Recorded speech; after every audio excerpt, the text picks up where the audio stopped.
금이 그를 가리워 보이지 않게 하더라.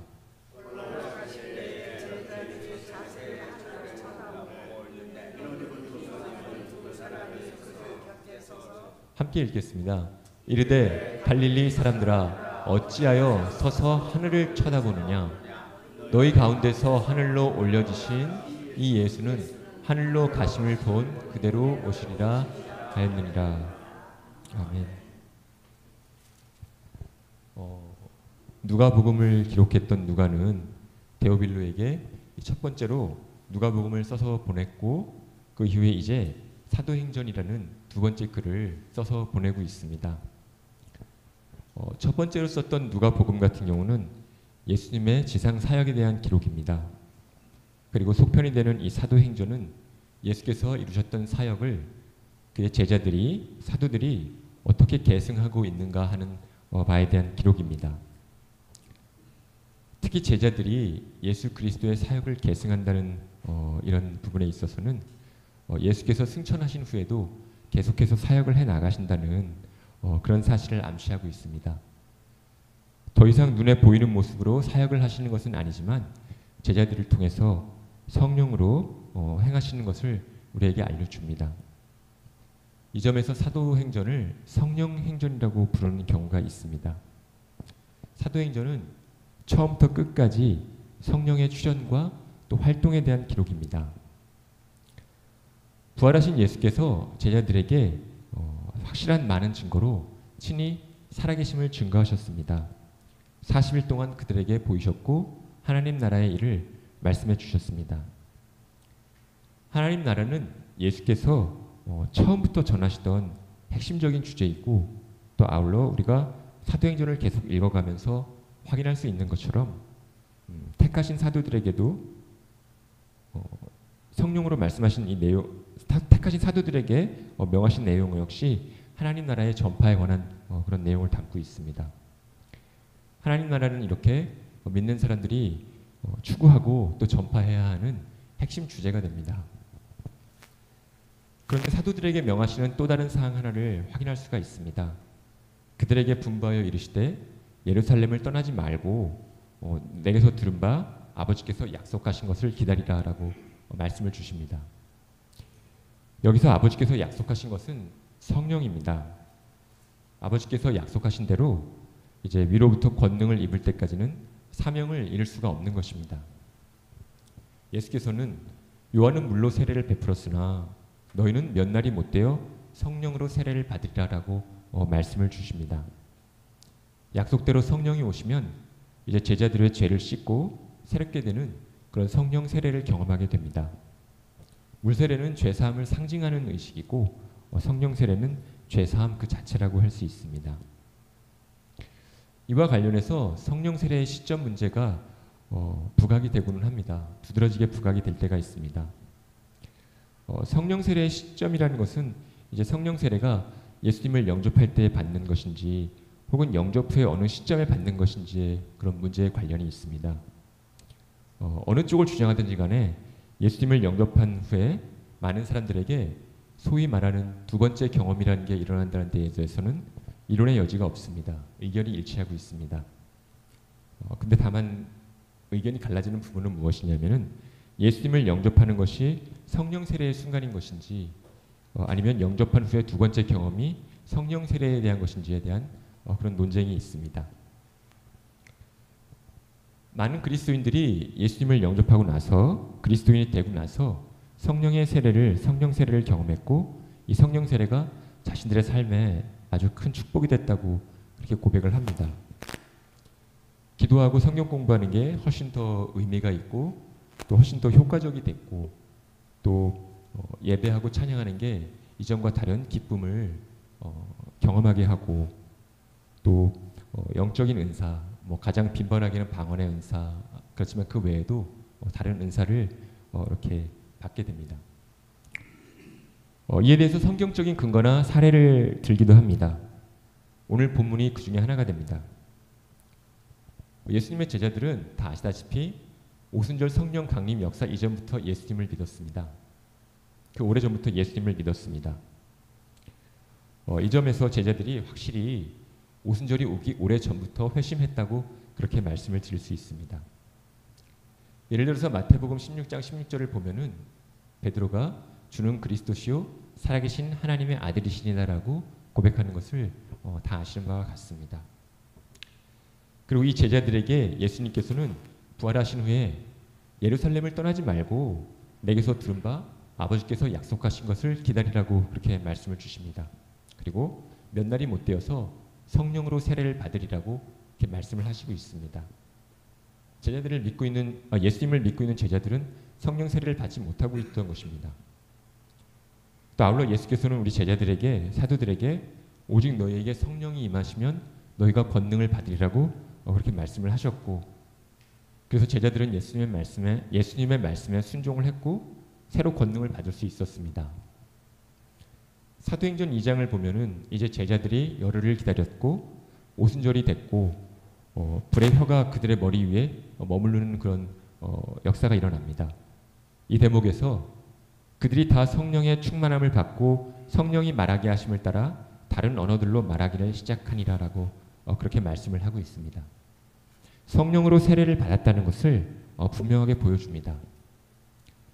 정리해서 말씀을 드리자면은 제자들은 오순절보다 훨씬 전에 그때 회심을 했지만은 이제 오순절이 이르러서야 성령으로 세례를 받았고 은사와 권능을 얻게 됐습니다. 이렇게 먼저 거듭난 다음에 나중에 성령으로 세례를 받는 것이라면은 오늘날 이미 믿고 있는 모든 그리스도인들 역시 성령의 세례를 받아야 한다고 그렇게 결론을 내릴 수 있습니다.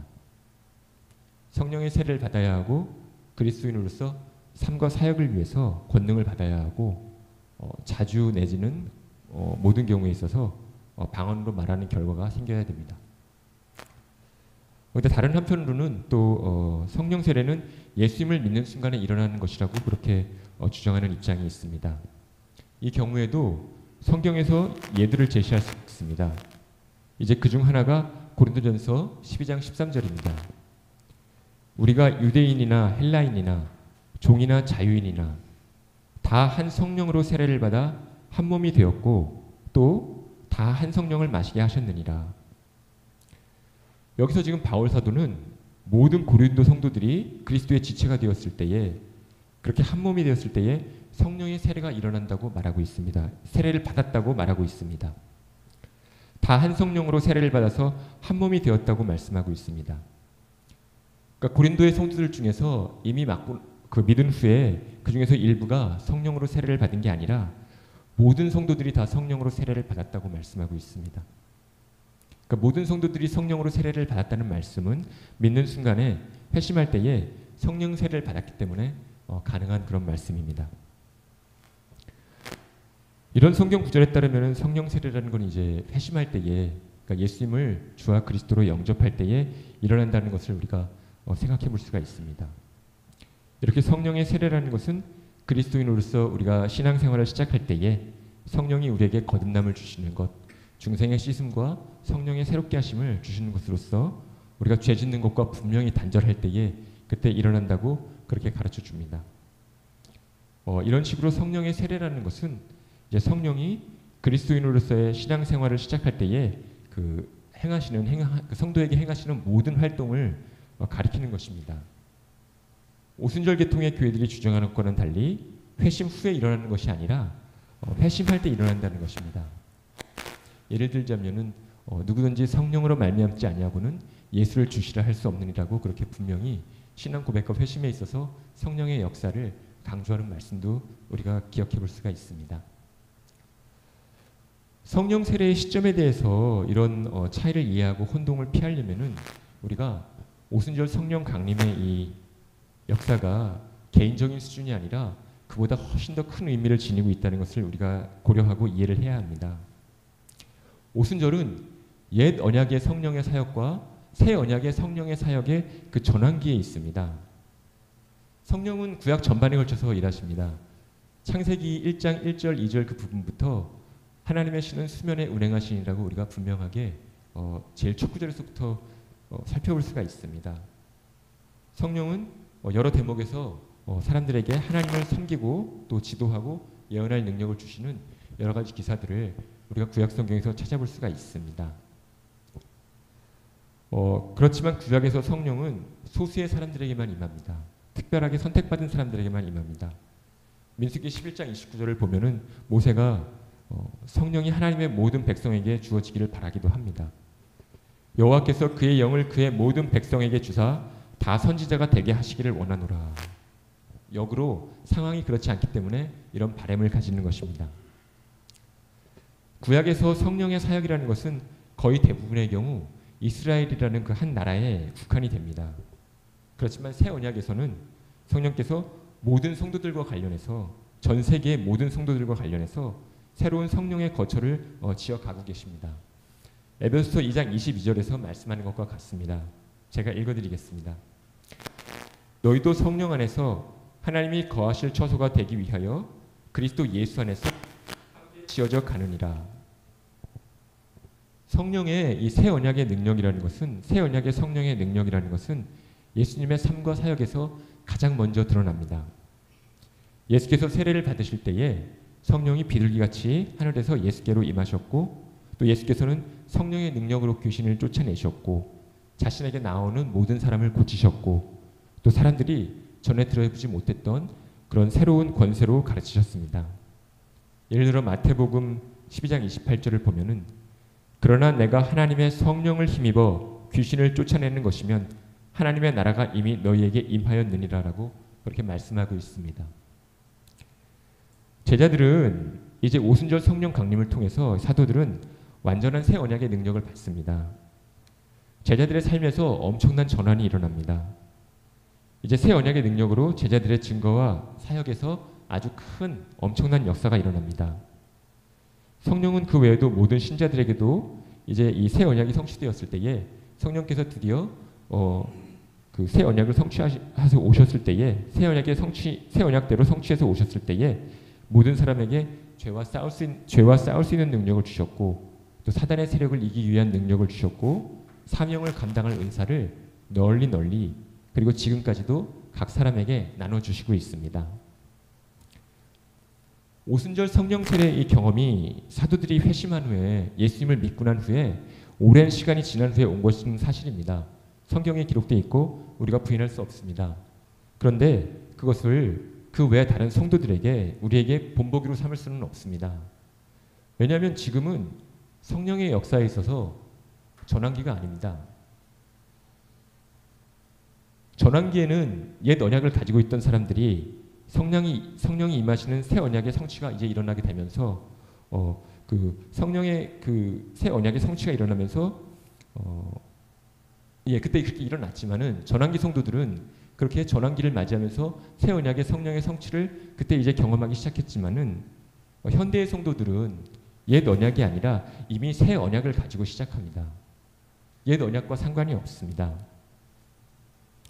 구약을 붙들고서 사도들처럼 구약을 붙들고서 성령에 대한 약속이 이루어지기를, 신약의 성취를 기다리고 있는 입장이 아닙니다. 현대의 성도들은 이 오순절 사도들의 입장이 아니라 오순절 성령 강림 후에, 그러니까 다시 말해서 새 언약이 성취된 이후에 그 고린도 교회 성도들과 같은 입장에 있습니다. 현재 그리스도인이라면은 누구라도 다 한 성령으로 세례를 받았고 이미 세례를 받아서 이미 한 몸이 되어 있는 것입니다. 우리가 유대인이나 헬라인이나 종이나 자유인이나 다 한 성령으로 세례를 받아 한 몸이 되었고 또 다 한 성령을 마시게 하셨느니라라고 그렇게 말씀을 주시고 있는 것과 같습니다. 성령의 세례라는 것은 성령에 대한 약속이, 새 언약의 그 권능이 우리에게 들어오는 것, 그리고 우리가 그에 들어가는 것을 의미하는 것입니다.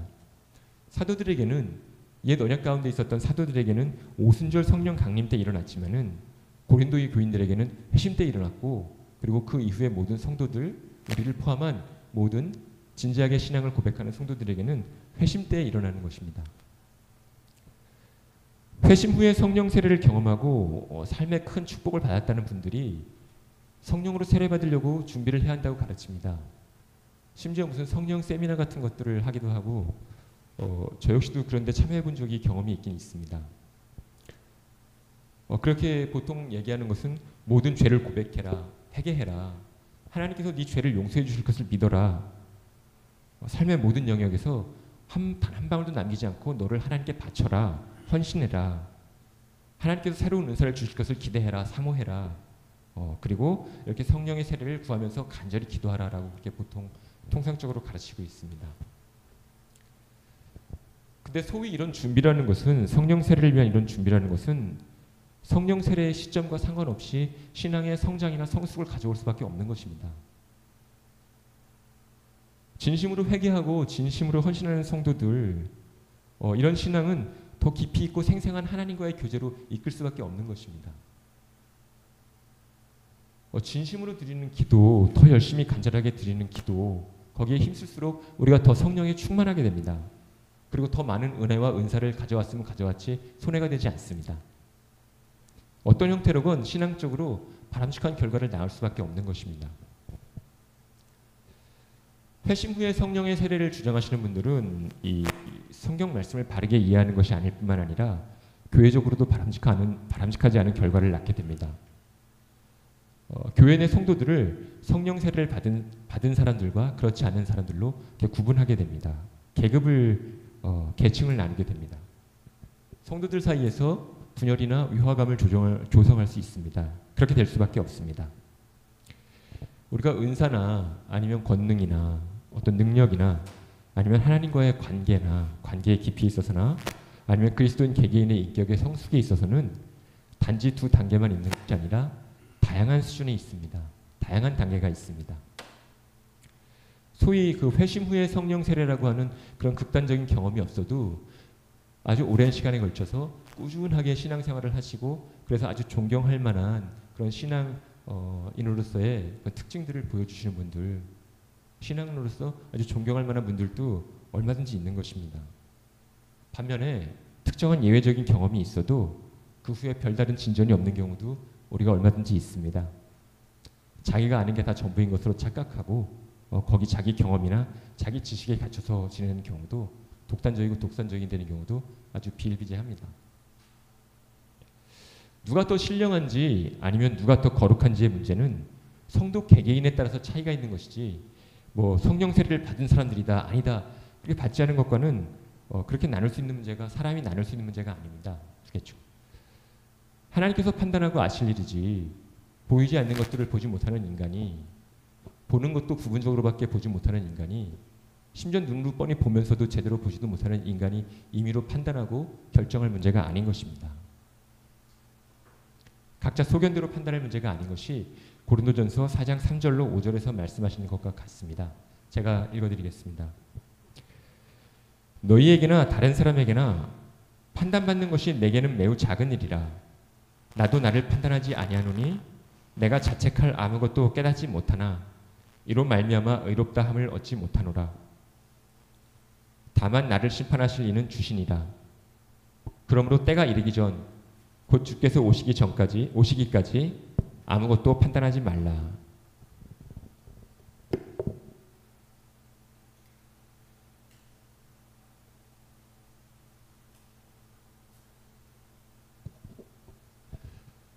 소위 회심 후에 이 성령 세례 경험이라는 게 나쁘다는 게 아닙니다. 전혀 나쁘다는 게 아닙니다. 그러니까 그 좋은 결과들이나 바람직한 결과들을 갖다가 부인하자는 게 아닙니다. 성경을 읽는 것이 아주 의미 있게 되고 전과는 다른 차원으로 다가오게 되고 말씀이 기도가 현실이 되고 또 예배나 찬양이 전에 경험하지 못했던 기쁨이나 어떤 성령의 임재로 이끈다면은 이런 것이 전에 알지 못하던 이런 세계들을 경험하는 것이 비성경적인 요소가 있다거나 그게 도무지 나쁘다 그런 뜻이 전혀 아닙니다. 그러한 경험을 성경에서 말씀하시는 성령 세례로 오해하지 말자는 것이고 또 그러한 경험이 우리 개인의 신앙에 있어서 내지는 우리 교회나 다른 기독교 공동체에 있어서 해가 되는 일이 없도록 우리가 바르게 분별을 해야 한다는 뜻으로 드리는 말씀입니다. 아울러서 오히려 공동체에 유익을 끼쳐야 한다는 것을 말씀드리고 싶은 겁니다. 성령의 은혜나 은사는 개인적으로 사용하도록 그 개인적인 목적을 위해서 주어지는 것이 아닙니다. 개인적인 목적뿐만 아니라 그리스도의 몸을 세우는 그런 공동체적 목적을 가지고서 의도된 것입니다. 개인적인 의미보다 오히려 공동체를 위한 의미가 더 큽니다. 고린도전서 14장 12절에서 보시면은 그러므로 너희도 영적인 것을 사모하는 자인즉 교회의 덕을 세우기 위하여 그것이 풍성하기를 구하라라고 말씀하고 있습니다. 이제 다시 본문으로 돌아와서 6절에서 부활하신 예수께서 제자들과 모였을 때에 제자들이 주께서 이스라엘 나라를 회복하심이 이때니까라고 이렇게 질문을 드립니다. 예수께서는 하나님 나라의 일을 말씀하고 계시는데 제자들은 이스라엘 나라의 회복에 대해서 질문을 합니다. 제자들이 여전히 하나님 나라를 이 땅의 정치적인 성격으로서 이해를 하고 있는 겁니다. 하나님의 나라는 영토적인 개념이 아닙니다. 어떤 지도에서도 찾아볼 수가 없습니다. 사람들이 여전히 하나님 나라와 이 땅의 이스라엘을 혼동하고 있는 것입니다. 사도들이. 이스라엘의 정치적인 독립이 회복되는 것을 하나님 나라가 실현되는 것이라고 이렇게 생각하고 있습니다. 그래가지고 이제 부활하신 예수께서 하나님 나라와 성령의 세례에 대해서 말씀하시니까 이스라엘의 주권을 회복할 계기가 되는 것인지 지금 이제 이게 이스라엘의 우리 주권을 독립을 회복하는 계기가 되는 것인지를 질문하고 있습니다. 그런데 예수께서는 때와 시기에 대해서는 아버지께서 자기의 권한에 두셨으니 너희가 알 바가 아니라고 말씀하시고 이제 복음 전파로 화제를 돌리십니다. 특히 1장 8절은 사도행전 전체에 있어서 핵심 구절이라고 할 수 있습니다. 오직 성령이 너에게 임하시면 너희가 권능을 받고 예루살렘과 온 유대와 사마리아와 땅끝까지 이르러서 내 증인이 되리라 하시니라고 말씀을 주시고 있습니다. 한때 이게 정치적인 야망을 품었던 제자들이 정치적인 권력이 아니라 그것보다는 비교할 수도 없이 크고 귀한 권능을 받게 되리라는 것입니다. 이 권능은 예수 그리스도를 증거하기 위해서 주어지는 것입니다. 사도행전 1장 8절은 사도행전 전체에 있어서 목차의 역할, 차례의 역할을 하고 있습니다. 사도행전이 이 구절에 따라서 전개가 됩니다. 복음이 예루살렘에서 시작해서 땅끝을 향해서 미칩니다. 확장되게 갑니다. 땅끝까지 이른다는 말씀처럼 하나님의 나라는 이 복음 전파는 편협한 민족주의와는 아무 상관이 없습니다. 그리스도는 민족과 국가와 계급과 성별을 초월해서 다스리시고 또 하나님의 나라가 완성될 때에는 계시록 7장 9절에서 말씀을 주시는 것처럼 각 나라와 족속과 백성과 방언에서 아무라도 능히 셀 수 없는 큰 무리의 그 구원이 이루어질 것이라고 그 무리가 나올 것이라고 말씀하고 있습니다. 이제 예수께서 이 말씀을 마치시고 그들이 보는 데 올려져 가셨습니다. 올라가실 때에 제자들이 자세히 하늘을 쳐다보고 있는데 흰옷을 입은 두 사람이 그 곁에 서서 어찌하여 서서 하늘을 쳐다보느냐라고 그렇게 깨우칩니다. 아무리 쳐다봐도 아무리 열심히 오랫동안 쳐다봐도 다시 재림하실 때까지는 예수님을 눈으로 볼 수 없습니다. 예수께서는 다시 오실 것이고 이러한 재림의 약속은 예수 그리스도의 증인으로서의 사명에 관련이 있습니다. 이어져 있습니다. 근데 제자들은 지상에서 예수 그리스도의 그 지상에서 이스라엘 나라의 그 정치적 회복을 바랬던 오류에 이어서 이번에는 하늘에 몰두하면서 천상의 예수님을 생각하고 천상의 예수님을 쳐다보는 것에만 몰두하는 그런 오류를 저지릅니다. 둘 다 깨우쳐야 할 오류가 됩니다. 첫 번째는 이 땅에서 유토피아를 건설하겠다는 이상적인 나라나 공동체를 건설하겠다는 그런 헛된 그 소망을 갖는 오류이고 두 번째는 내세와 천국만을 지향하는 성경적으로 볼 때 편협하고 왜곡된 태도입니다. 천국만 가면은 그 외의 것은 어찌돼도 좋다고 무시하는 그런 왜곡된 태도입니다. 제자는 예수 그리스도를 증거하고 또 하나님 나라를 전파해야 하는 이런 지상의 책임이 있습니다. 그리고 그와 동시에 이러한 증거와 전파에는 성령이 임하셔서 행하시는 그 천상의 권능, 그 양자의 측면이 모두 있습니다. 우리가 성령에 충만해야 합니다. 에베소서 5장 18절에 보면은 오직 성령의 충만을 받으라고 말씀하는 것과 같습니다. 사도행전 6장 3절을 보면은 초대교회에서는 성령 충만이 교회를 맡는 데 있어서 성령 충만이 아주 핵심적이고 필수적이고 또 기본적인 그런 자격이었습니다. 형제들아 너희 가운데서 성령과 지혜가 충만하여 칭찬받는 사람 7을 택하라. 우리가 이 일을 그들에게 맡기고라는 말씀을 우리가 사도행전에서도 읽어볼 수가 있습니다. 성령 세례가 회심하고 그리스도를 영접할 때 받는 것이건 혹은 회심 이후에 받는 것이건 상관없이 중요한 것은 우리가 성령에 충만해서 능력을 경험해야 한다는 것입니다.